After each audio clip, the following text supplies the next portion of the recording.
यात्रेला जाताना गाडीमध्ये खूपच गर्दी झाली होती.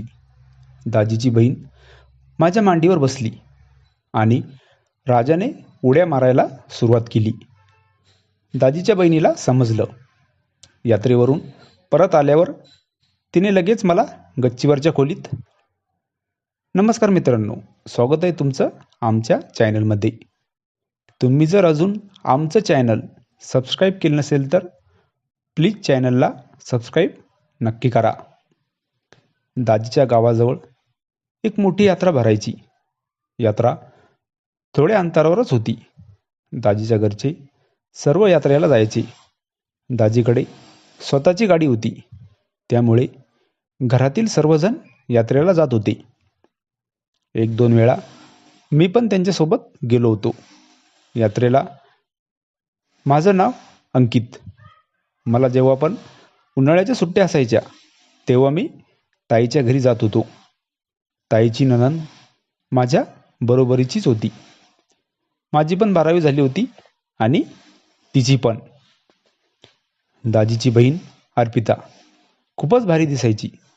मी तर तिच्यावर पूर्ण फिदा होतो. मी पण दिसायला थोडा बरा होतो. तिच्या मनात पण माझ्याबद्दल थोडं काही होतंच. पण आम्हाला एकांतात असा वेळ भेटत नव्हता. यावर्षी दाजीने मला यात्रेसाठी बोलावलं होतं.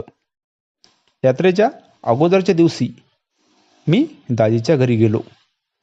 दाजीच्या घरी गेल्यावर माझी नजर फक्त दाजीची बहीण अर्पिताला शोधत असे. दुसऱ्या दिवशी सकाळीच आम्ही यात्रेसाठी निघालो. गाडीमध्ये तर भरपूर गर्दी झाली होती.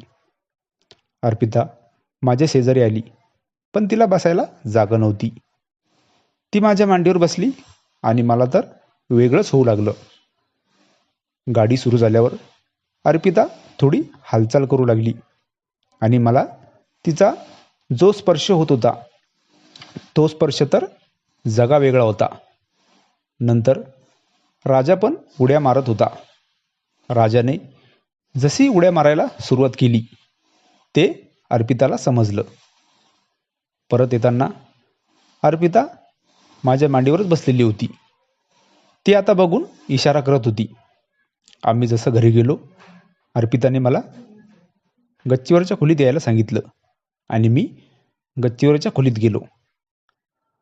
अर्पिता आणि मी 2 तासापासून गच्चीवरच्या खोलीत होतो.